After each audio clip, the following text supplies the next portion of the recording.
Good morning എല്ലാവർക്കും എൻ്റെ പുതിയൊരു വീഡിയോയിലേക്ക് സ്വാഗതം. അപ്പം ഞാൻ ഇന്നൊരു കുഞ്ഞു day in my life video ചെയ്യാമെന്ന് വിചാരിച്ചിട്ട് രാവിലെ തന്നെ ഫോണും പിടിച്ച് മർത്തിങ്ങനെ വന്നിരിക്കുകയാണ്. ഇന്ന് അത്യാവശ്യം കുറച്ച് പരിപാടികളൊക്കെ ഉണ്ട്. ഒരു ട്രെയിനിങ് അറ്റൻഡ് ചെയ്യാൻ വേണ്ടി പോകണം. അപ്പം അങ്ങനെ രാവിലെ തന്നെ കുളിച്ച് പുറപ്പെട്ടിട്ട് പോകാൻ നിൽക്കണം. ഭയങ്കര മടിയാണ് കേട്ടോ രാവിലെ എണീക്കാനും കുളിക്കാനൊക്കെ.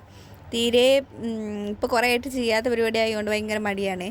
പോവാൻ നേരം ഇവനാണ് വൺ ടാസ്ക്. ഇവങ്ങനെ മുന്നിലേ വന്നിക്കും കരയും. അപ്പോൾ ഭയങ്കര സങ്കടമാണ് പോവാൻ. ഇന്നലെ രാവിലെ പോകുമ്പോൾ നല്ല മഴയായിരുന്നു കേട്ടോ. അതുകൊണ്ട് കുറേ കാലം കൂടിയിട്ടാണ് മഴയത്ത് കുടയൊക്കെ പിടിച്ച് ഇങ്ങനെ നടന്നു പോയത്. നല്ല രസമുണ്ടായിരുന്നു. പിന്നെ പ്രത്യേകിച്ച് മഴയൊന്നുമില്ല. അപ്പോൾ പിന്നെ ഞാൻ സ്കൂട്ടിയിൽ പോകാൻ വിചാരിച്ചു.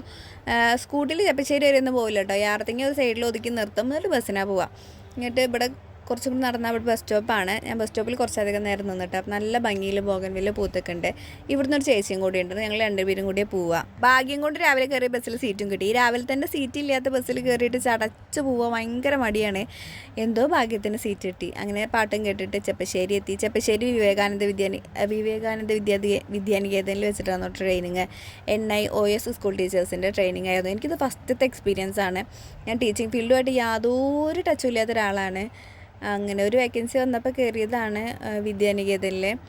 അപ്പോൾ അങ്ങനെ ട്രെയിനിങ്ങും കാര്യങ്ങളൊക്കെ അടിപൊളിയായിരുന്നു. അപ്പോൾ ഇന്ന് 3-ാമത്തെ ദിവസം. ഇന്നത്തോടു കൂടി ട്രെയിനിങ് കഴിഞ്ഞു. അപ്പോൾ നല്ല അടിപൊളി സെഷനായിരുന്നു. 2-3 ദിവസത്തെ ട്രെയിനിങ് ആയിരുന്നു. നല്ല എൻജോയ്മെൻറ്റും കാര്യങ്ങളും നല്ല ബോറടിയും കാര്യങ്ങളൊന്നും ഉണ്ടായിരുന്നില്ല. അടിപൊളിയായിട്ട് കംപ്ലീറ്റ് ചെയ്യാൻ പറ്റിയ സെഷനൊക്കെ. എനിക്കിതിൽ ഏറ്റവും ഇഷ്ടപ്പെട്ടൊരു പാട്ട് എന്താ വെച്ചാൽ ഉച്ചയ്ക്ക് ഇരുന്നുള്ള ഭക്ഷണം കഴിക്കലാണ്. സ്കൂളും മഴയും ഭക്ഷണവും ചോറ്റും പാത്രവും അതൊരു പ്രത്യേക ഫീലാണ്. ഇങ്ങനെ മുന്നേ വർക്ക് ചെയ്തപ്പോൾ പോയി കഴിച്ചിട്ടൊക്കെ ഉണ്ട്. പക്ഷേ ഇങ്ങനെ സ്കൂളിലൊക്കെ ഇരുന്നിട്ട് ഭക്ഷണം കഴിക്കണത് ഒരു ഭയങ്കര ഒരു നൊസ്റ്റാൾജിയായി പോയി. നല്ല 11 മണിക്ക് 11:30 ആകുമ്പോൾ ഒരു ചായ കിട്ടും. പിന്നെ ഉച്ചയ്ക്ക് നമ്മൾ ഭക്ഷണം കൊണ്ടുപോയിട്ട് ഭക്ഷണം കഴിക്കണം. വൈകുന്നേരത്തെ ഒരു ചായ കിട്ടും. 3:30 വരെ 3 മണി വരെയൊക്കെ ട്രെയിനിങ് ഉണ്ടാകുന്നത്. പിന്നെ അതൊക്കെ കഴിഞ്ഞിട്ട് ക്ഷീണിച്ച് കുഴങ്ങിയിട്ടാണ് വീട്ടിലെത്തിയപ്പോൾ ഇന്നലെ സ്പെഷ്യലായിട്ട് ചായ ഉണ്ടായിരുന്നു, എണ്ണക്കടി ഉണ്ടായിരുന്നു, പിന്നെ വലിയൊരു മാങ്ങ കിട്ടിയായിരുന്നു. അതൊക്കെ കഴിച്ചിട്ട് ഞങ്ങളങ്ങനെ നടക്കാൻ ഇറങ്ങും പാടത്തേക്ക് കേട്ടോ. ഒരുപാട് ഷോർട്സിൽ കാണിച്ചിട്ടുണ്ട്. അച്ചിച്ചൻ്റെ പാടാണിത്. അച്ചിച്ചൻ്റെ കൃഷിക്കാരനാണ്, കർഷകനാണ്. കുറേ നെൽപ്പാടുണ്ട്. ഇങ്ങനെ ഒരു കൃഷിത്തോട്ടം ഉണ്ട്. അവിടെ അത്യാവശ്യം നല്ല പച്ചക്കറികളുണ്ട്.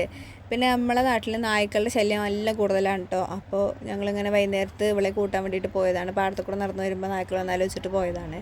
പിന്നെ ഇന്ന് വേറൊരു പ്ലാനും കൂടി ഉണ്ട്. ഏട്ടൻ വരും വൈകുന്നേരം രാത്രിയാകുമ്പോൾ. അപ്പോൾ ചേച്ചി പറഞ്ഞു നമുക്കൊന്ന് കറങ്ങാൻ പോകാമെന്നൊക്കെ പറഞ്ഞിട്ട് ഭയങ്കര സെറ്റപ്പിലിരിക്കുകയാണ്.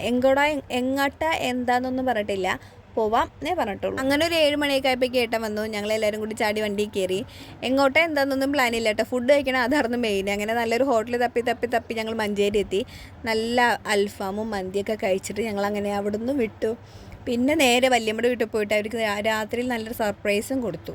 അപ്പോൾ ബൈ.